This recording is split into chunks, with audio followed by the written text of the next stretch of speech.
come to the last topic of this chapter, which is the law of conservation of momentum. मतलब momentum हमेशा conserved रहता है. Now what does this law state? This law states that the total momentum of objects remains conserved before and after their interaction or collision, provided that there is no an external unbalanced force acting on them. मतलब क्या कि अगर हमारे दो objects, मान लो कि ये दो ऑब्जेक्ट यहाँ पे हैं, वो अगर साथ में कोलाइड कर रहे हैं तो कोलिजन के जस्ट पहले जो इनका मोमेंटम रहा होगा उतना ही रहेगा टोटल मोमेंटम जितना कोलिजन के बाद है. So the total momentum remains conserved. इसके अंदर दो चीज़ें नोट करने वाली है. पहली क्या, we are not talking about the individual momentums of the objects. मतलब अगर आप ऐसा बोलोगे कि यहाँ पे ए ऑब्जेक्ट का जितना मोमेंटम है कोलिजन के पहले, कोलिजन के बाद में तो यहाँ पे चेंज हो गया, तो लॉ कैसे फॉलो हुआ? Remember, we are not talking about the individual momentums, we are talking about the total momentum of the objects. Total momentum before the collision will be equal to the total momentum of the objects after the collision. और second चीज़ में मैंने क्या बोली, कोई भी external unbalance force apply नहीं होना चाहिए. मतलब हम लोग एयर रेजिस्टेंस, फ्रिक्शन या कोई भी और तरीके के फोर्सेस को कंसिडरेशन में नहीं ले रहे हैं. We are only talking about the force they will apply on each other because of the collision. अब हम law of conservation of momentum को मैथमेटिकली प्रूव करते हैं. We have two bodies MA and MB. हमारे पास ऐसी दो body है. मान लेते हैं कि MA की वेलोसिटी पहले UA रही थी और B की वेलोसिटी UB रही थी. अब let's suppose that the velocity of B is less then velocity of A. तो क्या होगा, जैसे जैसे आगे जा रहे हैं ऐसे एक पॉइंट आएगा कि ये because this is moving faster than this they will collide at a certain point. ये आपस में से कोलाइड हो जाएंगे. कोलाइड होने के बाद में वो फिर से सेपरेट हो जाएंगे. And after that in the final phase हमारे मासेस तो सेम रहेंगे, ए का AMA रहेगा और बी का MB रहेगा, but the velocities would have been changed. Initial velocity जो UA रही थी मास A की, फाइनली वो कुछ VA हो जाएगी. The final velocity of mass A would be VA and that of B would be VB. हमारा law of conservation of momentum क्या कहता है, that the initial momentum is equal to the final momentum of the bodies.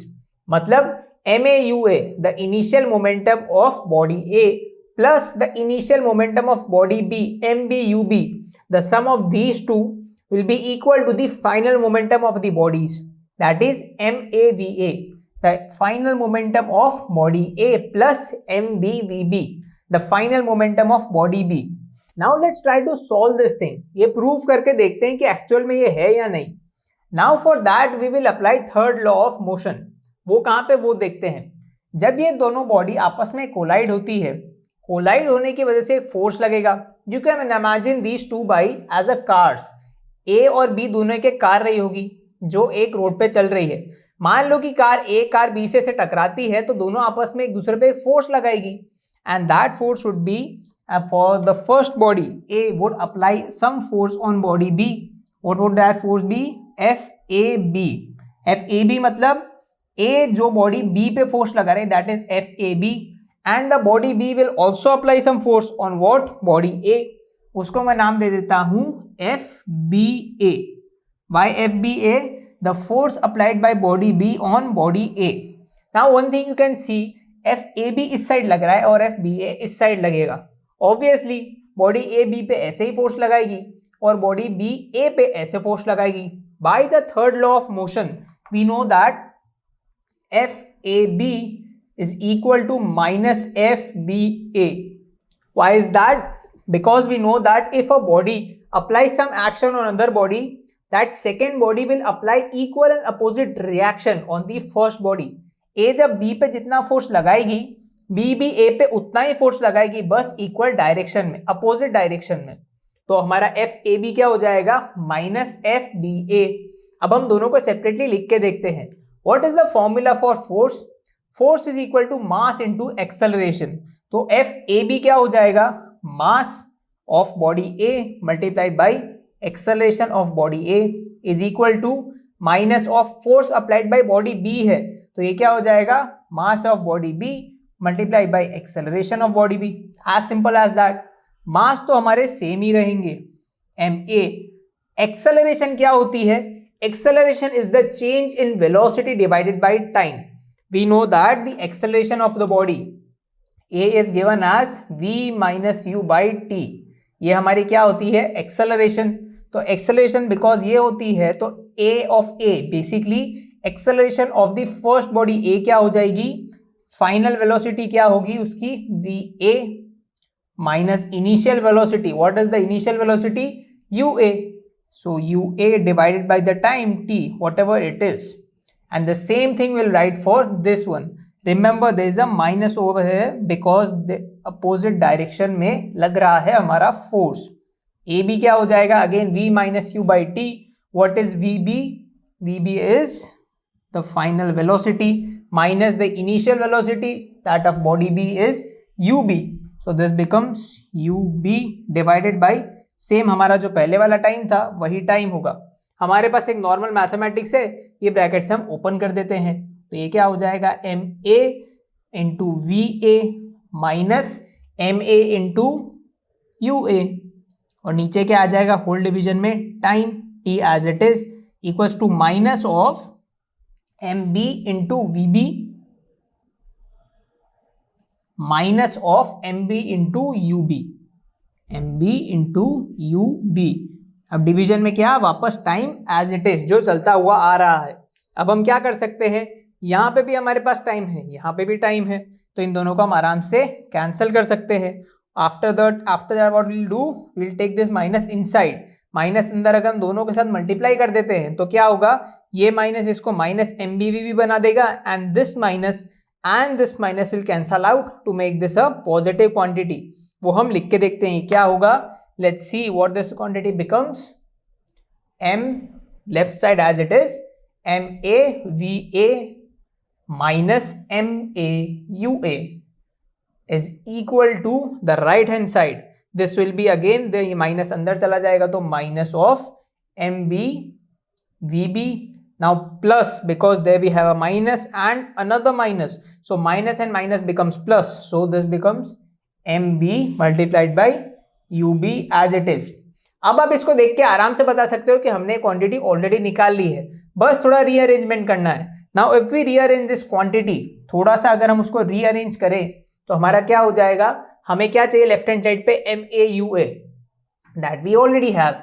M B u B यहाँ पे वो नहीं है तो इसको हम लेफ्ट हैंड साइड लेके आते हैं। Let's take this on the left hand side, और साइड में क्या है? राइट हैंड साइड में m A we A plus m B v B जो हमारा ये वाली साइड पे है। तो थोड़ा बहुत इसको इधर लेके आते हैं, रीअरेंजमेंट करेंगे तो एम ए यू ए ये वाली क्वांटिटी माइनस में एज इट इज। अब ये plus m B u B left hand side में जाके क्या हो जाएगा? Negative minus m B u B. What is on the right hand side? This thing as it is. M B v B को तो हमने छेड़ा ही नहीं है तो minus m B v B remains as it is, और m A we A जब ये वाली साइड पे आ जाएगा तो वो कैसा हो जाएगा? नेगेटिव। तो this becomes minus of M A we A. हर जगह हमारे पास में अब माइनस है तो माइनस माइनस बाहर ले लेते हैं to make the equation simpler. What do we do? ये माइनस यहाँ से बाहर ले लेते हैं तो ये क्वांटिटी कैसी हो जाएगी? Positive. So this will become minus of m a u a plus m b u b। अब क्या करेंगे? नीचे वाले RHS से भी हम क्या करेंगे? ये माइनस बाहर ले लेते हैं तो अब ये कैसी क्वांटिटी हो जाएगी? पॉजिटिव, क्योंकि माइनस अब क्या हो सकता है? हम बाहर ले सकते हैं। तो this becomes minus of M B v B plus m A we A. Now look at the equation. This is a very simple equation. Minus बाहर है दोनों में ही तो ये माइनस में आराम से कट कर सकता हूँ and the equation becomes m A u A plus m B v B u B is equal to m B v B plus m A we A. इसको भी थोड़ा सा मैं ट्विस्ट कर देता हूँ। So the final equation for this derivation becomes m A u A plus m B u B. Left hand side as it is, right hand side क्या हो जाएगा? इसको थोड़ा सा ऐसे कर देता हूं तो this becomes m A we A plus m B v B. There we have solved the equation. The initial momentum of the whole body MAUA plus MBUB is equal to the final momentum of the whole body, MAVA plus MBVB. So we have proved that this equation persists. This is right. Hence the law of conservation of momentum is right. हमने कैसे solve किया इसको? Initially हमने दो bodies Lee, A और B. दोनों का मास हमने MA और MB कंसिडर कर लिया. Initial momentum of body A हमने UA ले लिया and that of body B हमने UB ले लिया. हमने बाद में क्या माना? मान लेते हैं कि हमारी initial velocity of body B UB is less than UA. अगर ऐसा है मतलब आगे चलने वाली बॉडी पीछे वाली बॉडी से धीरे है, then at a certain point they are meant to collide, तो वो कोलिजन होगा. कोलिजन की वजह से क्या होगा? ए बी पे कुछ फोर्स लगाएगी और बी ए पे भी कुछ फोर्स लगाएगी, जो हमने नाम दिया FAB एंड FBA. कोलिजन के बाद क्या होगा? बॉडीज फिर से अलग हो जाएगी and they will now move with a different velocity as compare to their earlier ones. A हमारी कैसे चलेगी? VA वेलोसिटी से एंड बी कैसे चलेगी? VB वेलोसिटी से. हमें पता है कि law of conservation of momentum क्या कहता है? Initial momentum of the two bodies is equal to final momentum of the two bodies after collision. वो हमने कैसे सॉल्व किया?